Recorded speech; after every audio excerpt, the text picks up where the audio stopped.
Dans l'ouest de la Birmanie, les affrontements violents qui durent depuis 10 jours entre les musulmans Rohingyas et bouddhistes Rakhine ont entraîné la mort d'au moins 100 personnes dans l'état de Rakhine. Ces affrontements opposent dans un état les plus pauvres du pays deux communautés entre lesquelles les tensions existent depuis des décennies.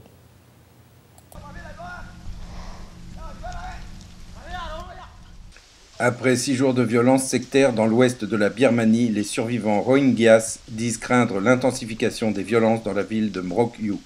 De nombreux habitants ont dû fuir les tirs de balles et les maisons en feu sur des bateaux de pêche après des attaques de leurs voisins de l'état de Rakhine, autrefois pacifique.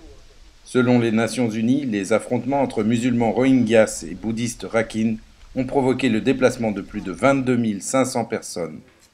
Ces affrontements ont causé la mort d'au moins 100 personnes dans l'état de Rakhine.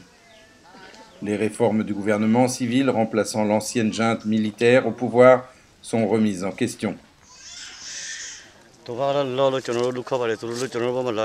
Nous n'avions aucun problème avant. Les Rohingyas et les Rakhine nous rendaient visite comme des frères. Mais aujourd'hui, j'étais assis là et les bouddhistes Rakhine sont venus dans notre village et ont commencé à mettre le feu à nos maisons. Selon le gouvernement birman, près de 3000 foyers ont été détruits dans l'état de Rakhine depuis le 21 octobre dernier. Selon les bouddhistes Rakhine, ceux-ci ne considèrent pas les musulmans comme des ennemis.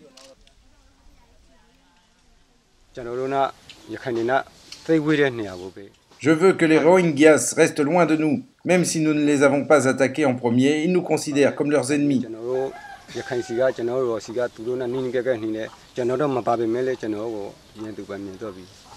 Human Rights Watch a diffusé des images satellites avant et après les attaques pour montrer la dévastation subie par les quartiers musulmans de Kyokpyu. Situé à 120 km au sud de la capitale de l'état de Rakhine, Kyokpyu est un haut lieu de l'investissement chinois en Birmanie.